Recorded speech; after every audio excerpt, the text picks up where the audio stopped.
إذا الرابع المتن هو أصول الفقه. وأصول الفقه اخترنا مرتقى الوصول إلى علم الأصول، نظمه ما يزيد على 849 بيتا. هذا المتن يكون جامعا، وإن كان هذا من المتوسط لأن عبارة المؤلف سلسة كما سيأتي توضيحه، فاخترناه ليجمع بين الفئتين، من هو مبتدئ يريد الإدراك، ومن هو في المتوسط يريد اللحاق. ثمرة هذا العلم قدرة على استنباط أحكام الشرعية بشكل صحيح، وضبط أصول الاستدلال، وصيانة الفقه الإسلامي. يعد علم أصول الفقه للفقه كعلوم الحديث للحديث. نعم. اقرأ. أعوذ بالله من الشيطان الرجيم. بسم الله الرحمن الرحيم. الحمد لله والصلاة والسلام على رسول الله وعلى آله وصحبه ومن والاه. اللهم اغفر لنا ولشيخنا ولجميع المسلمين. قال المصنف رحمه الله تعالى: الفصل الثاني: الأقيسة والاستقراء. المبحث الأول: القياس المنطقي. قال الناظم: وللقياس وللاستقراء نفع وللتمثيل في الأنحاء.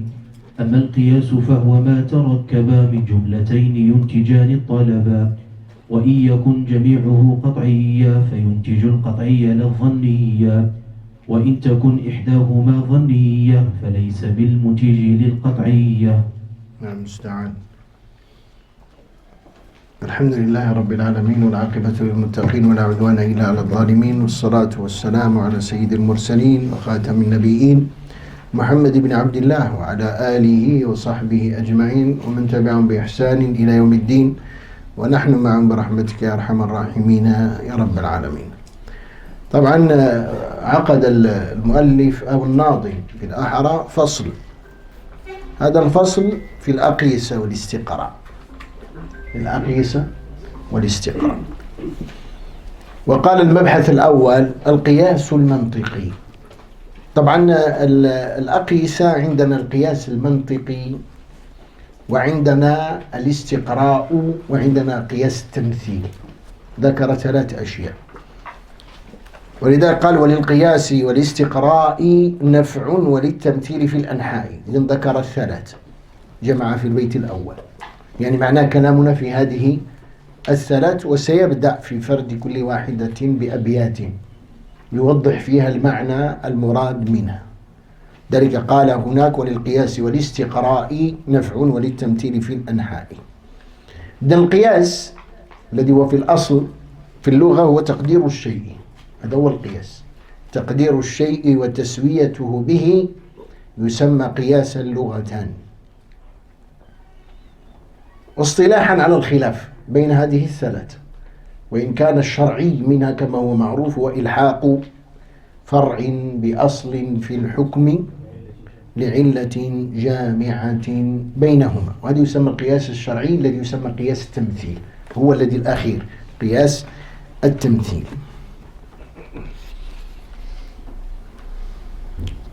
بدأ هنا بالقياس المنطقي، والقياس المنطقي على نوعين. القياس المنطقي على نوعين: قياس اقتراني وقياس استثنائي. قياس اقتراني وقياس استثنائي. لنعرف القياس المنطقي لنشرح الاقتراني والاستثنائي، وركزوا مزيان شوية بغى التركيز. قياس منطقي وقياس استثنائي، وغنعرفوا لماذا سمي منطقيا ولماذا سمي استثنائيا مع ضرب المثال وتوضيح ذلك إن شاء الله. إذن القياس المنطقي، اكتب، عفوا لا القياس المنطقي هو ينقسم إلى قسمين. لا، سنعرف القياس المنطقي ككل ثم نأتي لكل واحد. وإن كان طبعا القياس، لأنه سيقول: أما القياس جملة، معناه الاقتران الاستثنائي. هو ما تركب من جملتين ينتجان الطلب. هو الشاهد عندكم، وانا غنقول لكم ايش المقصود باش بغيت انا ان نربط لكم المعنى باش بالابيات، فمن يتحفظ الابيات مباشرة يأتيك تعريف الاصطلاحي. مفهوم؟ طيب، إذا القياس المنطقي هو قول مؤلف أو مركب من مقدمتين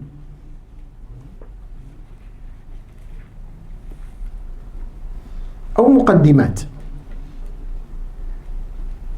إذا سلمت من القوادح لزم عنها لذاتها قول آخر.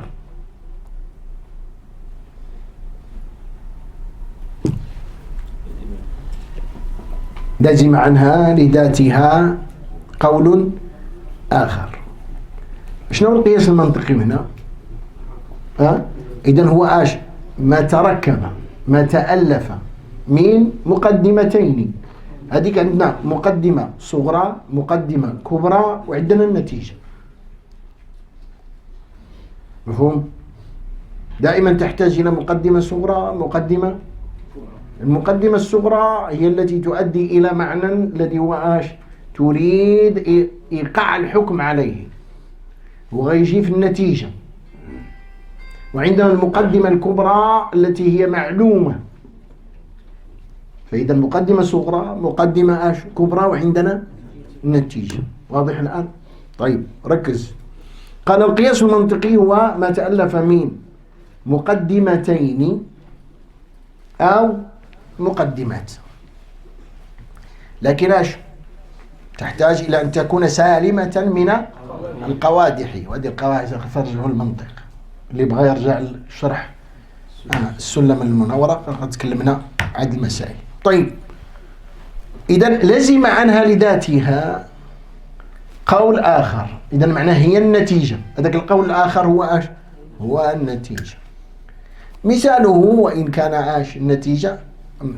إذا عندنا مقدمة صغرى، مقدمة كبرى، ثم النتيجة.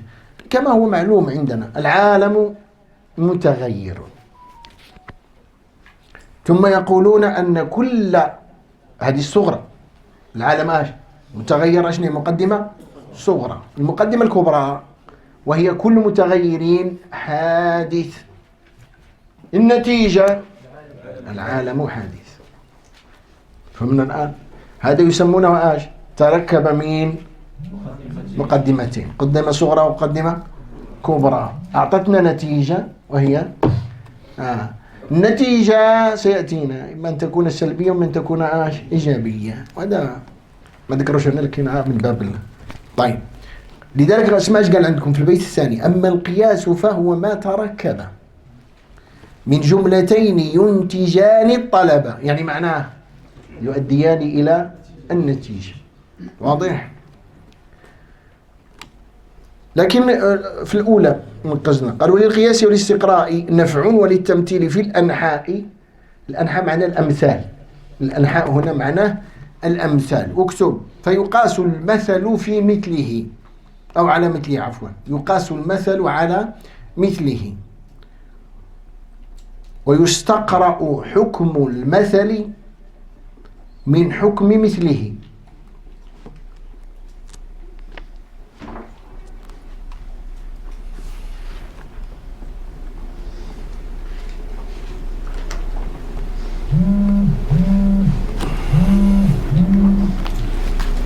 طيب، عرفنا القياس الآن عموما. طيب، شنو القياس الاقتراني والقياس الاستثنائي؟ إذا معناه المنطقي نفسه ينقسم إلى قسمين.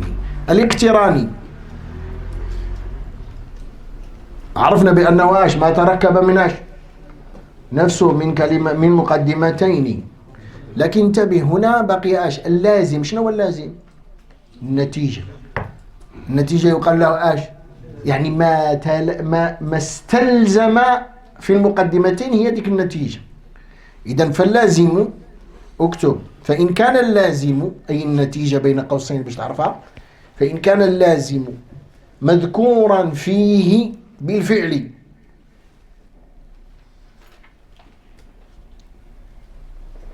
فإن كان اللازم مذكورا فيه بالفعل فهو الاستثنائي.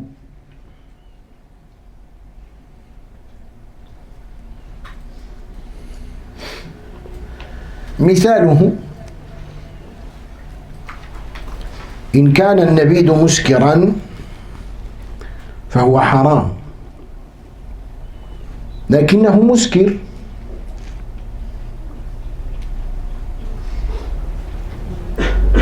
ينتج فهو حرام.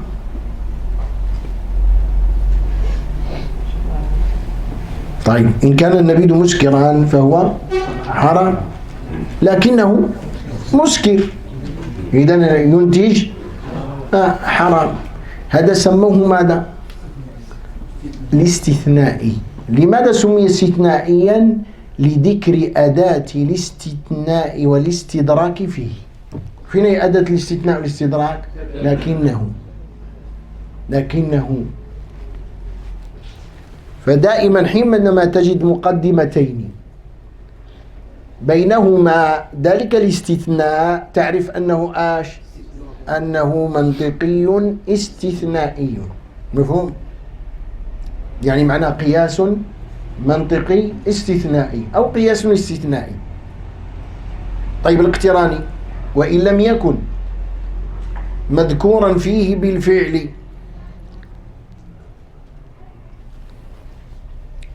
بل بالقوة فهو اقتراني. مثاله: كل نبيذ مسكر وكل مسكر حرام. ينتج كل نبيذ حرام.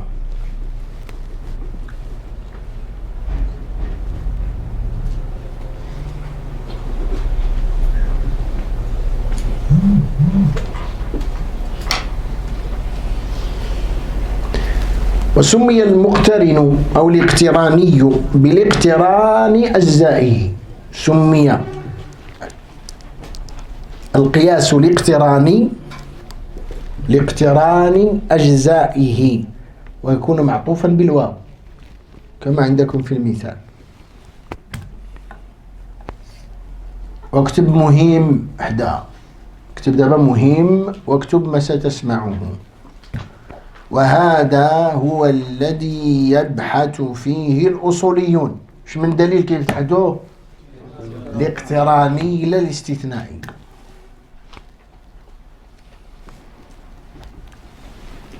وضحت المعلومة؟ طيب، لذلك قال عندكم: أما القياس فهو ما تركب من جملتين ينتجان الطلب. قال: وإن يكن جميعه قطعيا، أي معناه جميع المقدمات مقدمتاه إن كانت قطعية فالنتيجة قطعية. لذلك قال: فينتج القطعية لا الظنية، لأن المقدمتان كلهما كلاهما قطعية، فإذا صار قطعي. قال: وإن يكن إحداهما ظنية، يعني إحدى المقدمتين ظنية، فليس بالمنتج للقطعية، إذن سينتج ماذا؟ الظنية. المثال الأول للقطعي كالمثال الذي مر معنا ومعلوم، إيش هو؟ كالعالم متغير وكل متغير حادث، إذن فالعالم حادث، هذه قطعية. أما الظنية أمثلة كثيرة. تقول مثلا: فلان يدور بالسلاح، وتقول: وكل من يدور بالسلاح لص. معناه فلان لص. طيب، إحدى المقدمتين ظنية. فين هي؟ ليس كل من يدور، وكل من يدور. انت دابا حيدتها، لأن ليس شرط أن كل من يدور بالسلاح يكون لصا، قد يكون قاتلا. إذا صارت ظنية ولا لا؟ وقد يكون حاملا للسلاح للدفاع عن نفسه. إذا ما دام دخل الاحتمال صارت ظنية. فمن القصد، فإذا هذه صارت ظنية لأن إحدى مقدمتيها ظنية، وهي المقدمة الكبرى. مقدمة أشوف أو كان ها؟ ودخل عليه الصوت الصوت. أي نعم. قول لي هو إن فين الكبرى ده؟ هي الثانية كله. طيب زيد.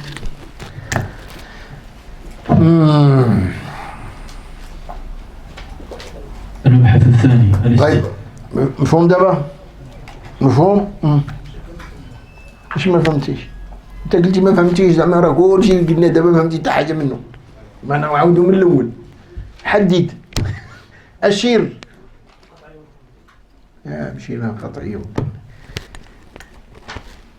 هنا عندنا القياس، قلنا مقدمتين، مر معنا لا؟ أن تكون المقدمة قطعية. ما عرفتيش شنو القطعية؟ لا ما عرفتيش القطعية من راه الأول اللي كنا راه درينا احنا القطعية ولا داز معنا ولا لا؟ إذا ما كتراجعوش. متفق؟ رجع القطعي والظني. شنو هو الظني وشنو هو القطعي؟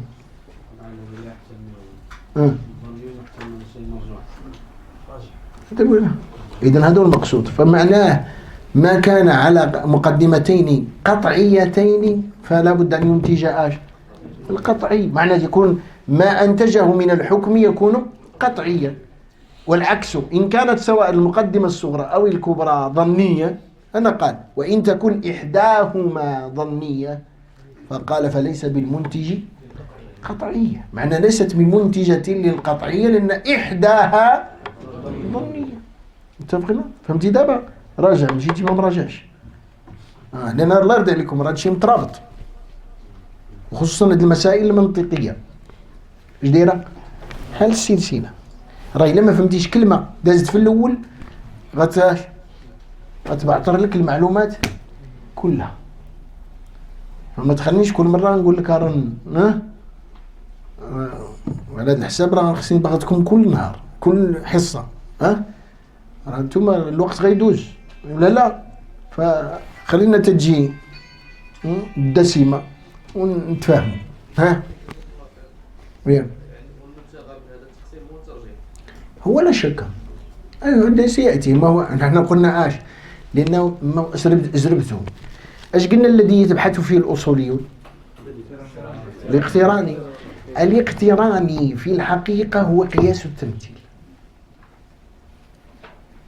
هما كيقول لك لا علاقة بينهما. لا بينهما علاقة، لأنك إذا ركزت أنت ما بغيتش أنا نقول هذا الشيء وأنتم خرجتونا ليه باقي ما جيناش وقته. عند التحقيق ترى أنه ما تركب على مقدمتين ما هو إلحاق فرع بأصل. مقدمة أولى ومقدمة ثانية. راه ماشي كل شيء كندفعوه في المنطق. إن وافق المنطق هو منطق، إن وافق المنطق كان منطقيا مقبول. راه هو إلحاق فرع قال لعلة تجمعهما. هذيك العلة التي تجمعهما هي هي ذيك النتيجة. وحنا ما بغيناش نقول لكم هادشي. دابا سولتيني السؤال واضح. إلا ما قلت شي حوايج دوز، حيت علاش باقي المعمعة. فيما سبق تكلمنا عن الدليل القطعي والظني، وهنا كنتكلموا عن مقدمتين قطعيه ولا ظنيه. واش كاين الدليل هو جوجهم هو شوف لما كتقول انت الان دابا دليلا هو كيتكلم على الاقيسه والاستقراء. هذه راه من المعتمده في الاصول. لان سياتينا الاستقراء الان. القياس اللي قلنا هو القياس. علاش هو جاب القياس المنطقي؟ كيتكلم عن القياس المنطقي الذي له ارتباط بالقياس الشرعي. ماشي جابوه من فهمتي دابا القصد. ثم ملي غيدخل الاستقراء سيتكلم عن الاستقراء التام والناقص. وأيهما ظني وأيهما قطعي. ما أفاد العلم قطعي وهو التام، وما أفاد الظني هو الناقص. وش هو الفرق بينهما؟ زربتوا. خلنا كده نكملوا هذا. غفر الله لكم. عاوتاني شي حاجة أخرى؟ الذي فقط الجمع مع ما سبق. هل يصح أن يقال أن ما أفاد نتيجة قطعية هو ما كانت مقدمتاه قطعية. دليلان. أي دليل قطعية. أما الآخر فدليل وأمارة. أمارة مثلا، لو جينا على قضية الأمارة، وإن كنا قلنا قضية الأمارة راح نسترنا لها. طيب ماشي. طيب يلا. المبحث الثاني الاستقراء.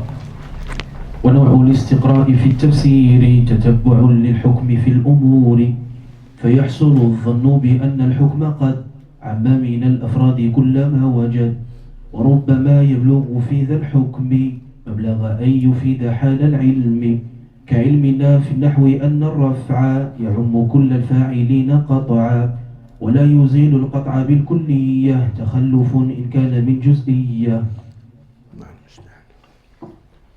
الاستقراء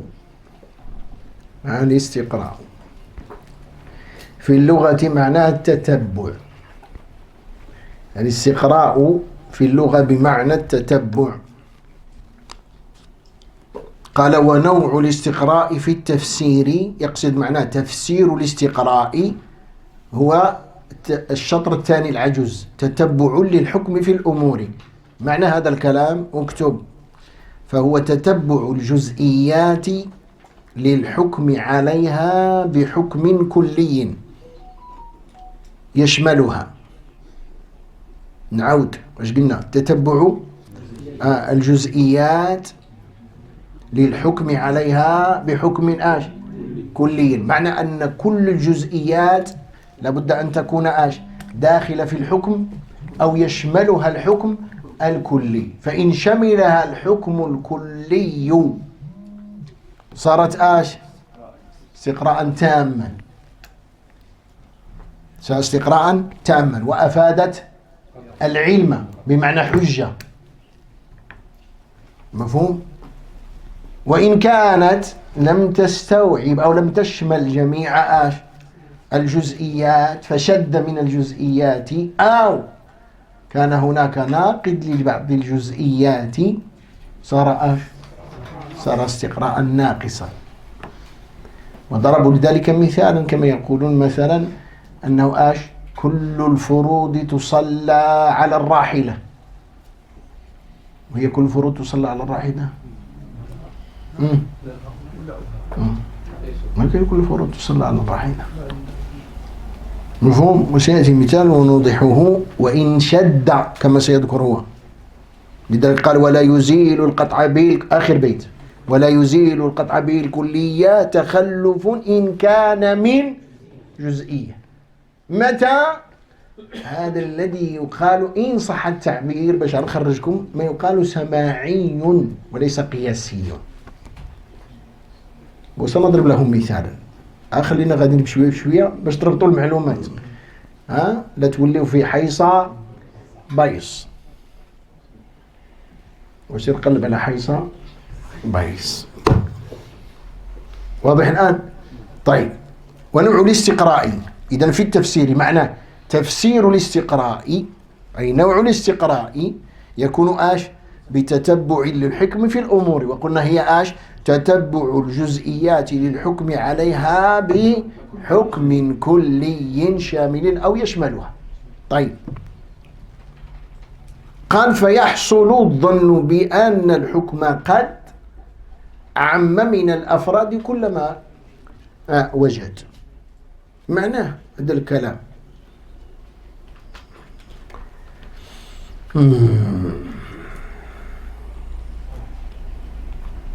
غنعطيكم السهلة ياك نمشي بغيتوها السهلة. غنعطيكم السهلة لأن لا درت لكم المعنى اللي بغيت نعطيكم دابا نعطيكم نحاولوا نعودوا الصياغة كما يقال، صياغة المعنى باش تفهموا. إذا كان الاستقراء التام تتبع كل الجزئيات، فإن الاستقراء الناقص تتبع أغلب الجزئيات. أحسنت. هذا هو، لهذا كل الجزئيات وهذا أغلب الجزئيات. إذن أغلب الجزئيات صار ناقصا، وكل الجزئيات صار قطعي. طيب اكتب الاستقراء هو أحد طرق الاستدلال، هو أحد طرق الاستدلال على الأحكام الشرعية. وهو استنتاج حكم كلي من تتبع جزئياته. منين خدنا ذاك الحكم الكلي؟ من تتبع جزئياته. لذلك قال تتبع الجزئيات للحكم عليها بحكم كلي. فإن كان الاستدلال على الكلي بكل جزئياته فهو استقراء تام. أنا دابا أعطيتكم العبارة سهلة، رغم أن المنطقيين كيعطوا عبارات مشبكة، هي تحتاج إلى شرحين.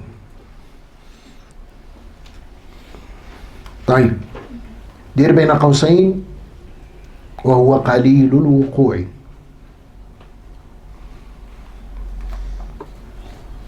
سد القوس. وإن كان الاستدلال على الكلي ببعض جزئياته فهو استقراء ناقص. وافتح القوس وهو الأكثر وقوعا.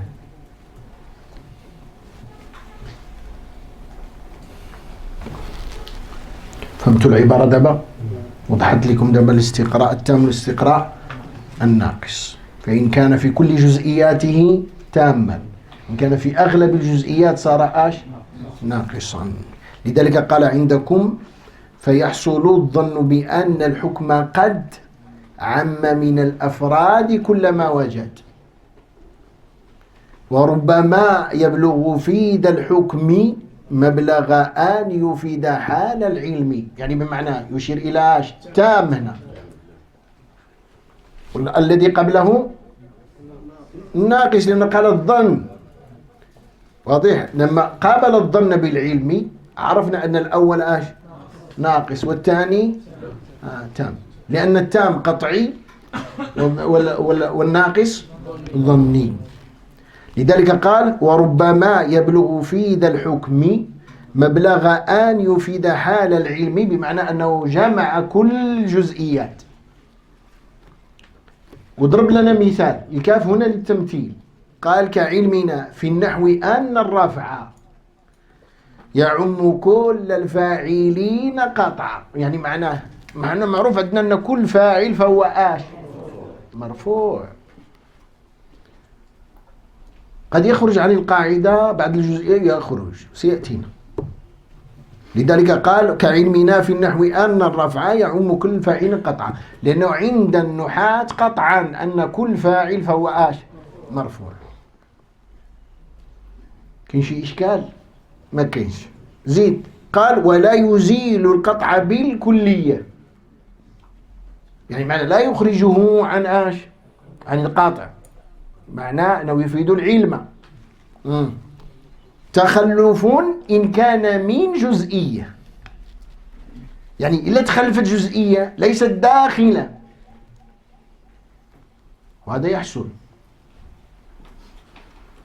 خرجت تلك الجزئية. مثاله الآن نفس المثال اللي عندنا هنا. شنو المثال؟ كعلمنا في النحو أن الرافع يعم كل الفاعلين قطعا. لا ما جاءنا من بشير. هنا الآن تخلفت هذه الجزئية في الحكم، فإن القطع لا يرتفع بالكلية كما قال. ومثاله في الحكم السابق كعلمنا الناس فاعلين أن الفاعل مرفوع، فقال هنا كل فعل أو كل فاعل مرفوع تخلف جزئية، وإن هي إذا كان الفاعل لا يلتبس بالمفعول به.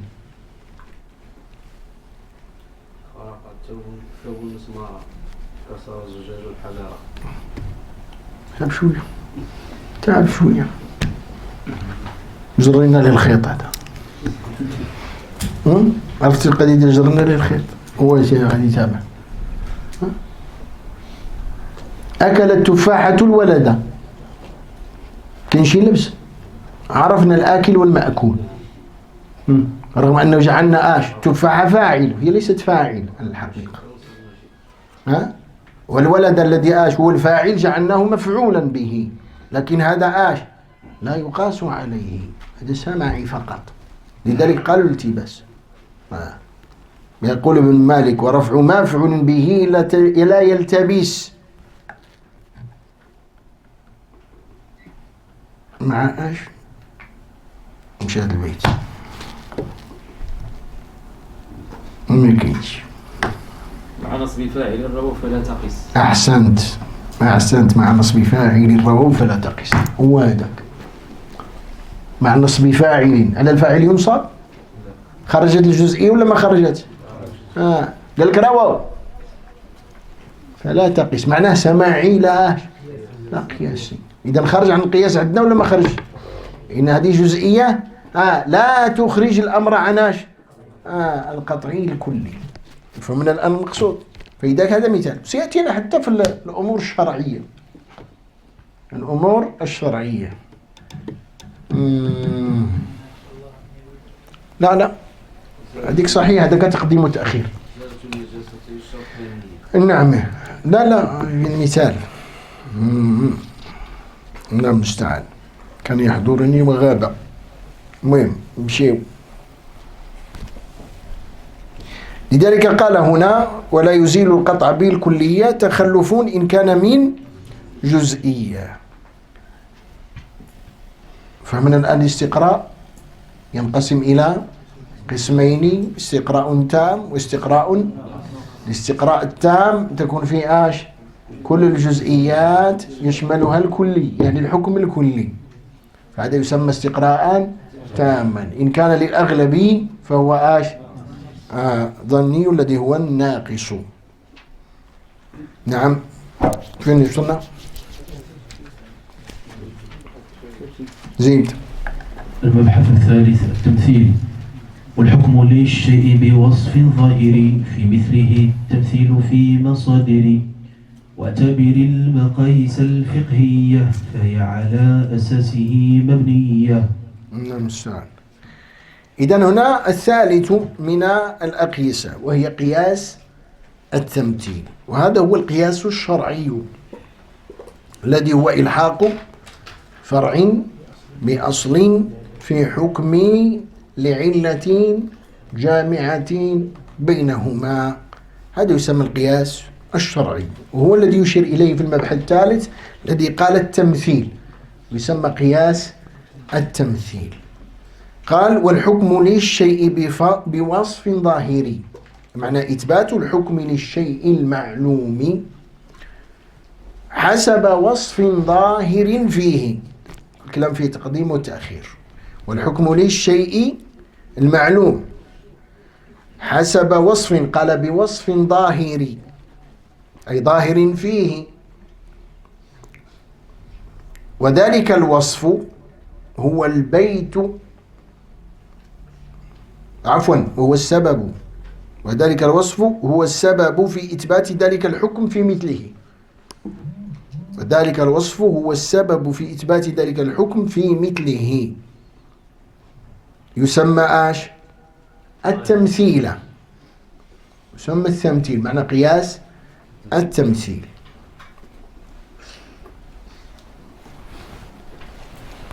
وقلنا في قياس التمثيل أو قياس الشرعي هو أن نلحق فرعا بأصل في حكم.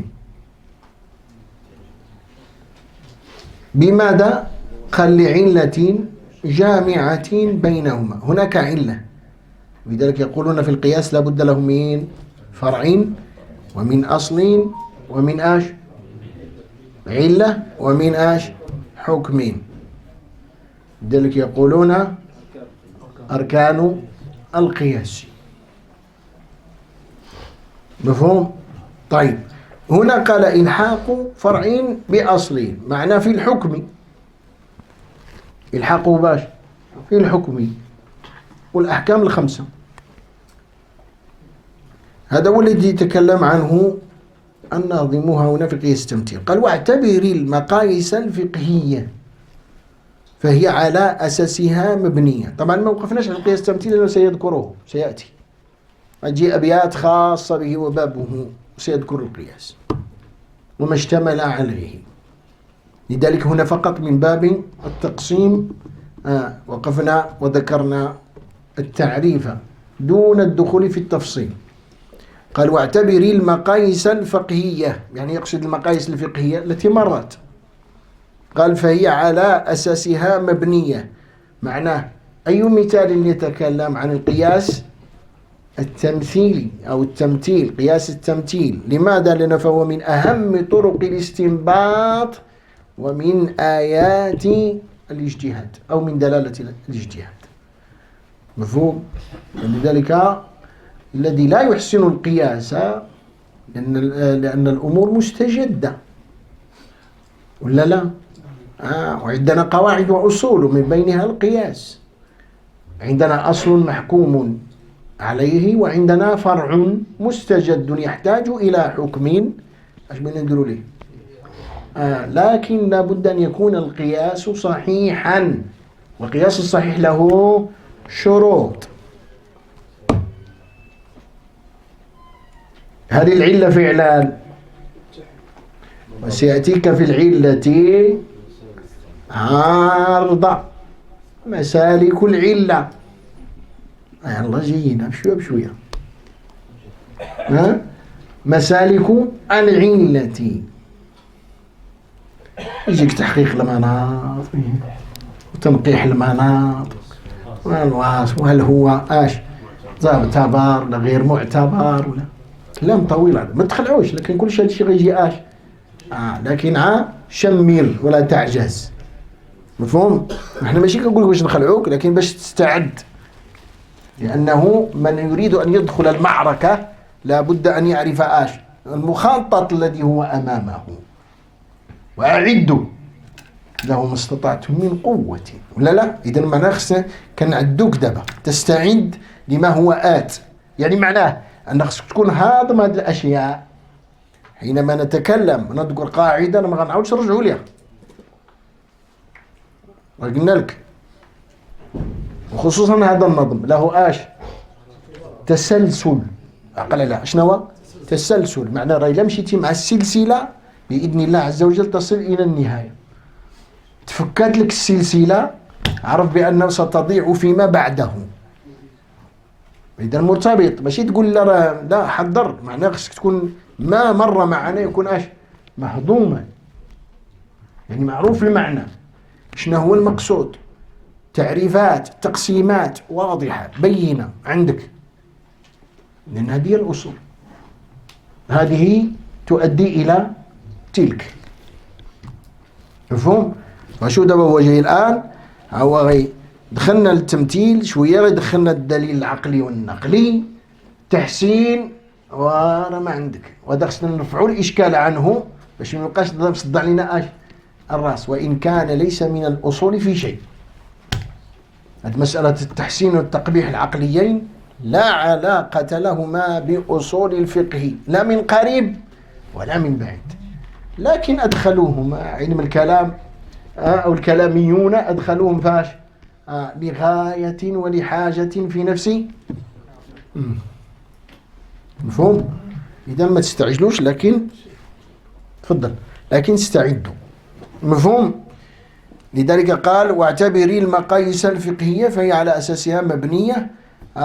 والقياس كما مر سيأتينا إن شاء الله تعالى وسنعرف كل ما ذكرناه. نعم، دير التوطئة ونقف عند التوطئة، لأن دخلنا التحسين والتقبيح خصنا نكملوه بإذن الله عز وجل، والوقت دركنا، لأن في تفصيل طويل وجدد ديك، لأن غتكتب ملخص عن التحسين والتقبيح العقليا. إلى ضبطتها بإذن الله عز وجل كل ما يستند عليه أهل الأهواء سيكون في مهب الريح، لأنهم ينطلقون من هذا التحسين والتقبيح العقلي نمشي أمور أخرى.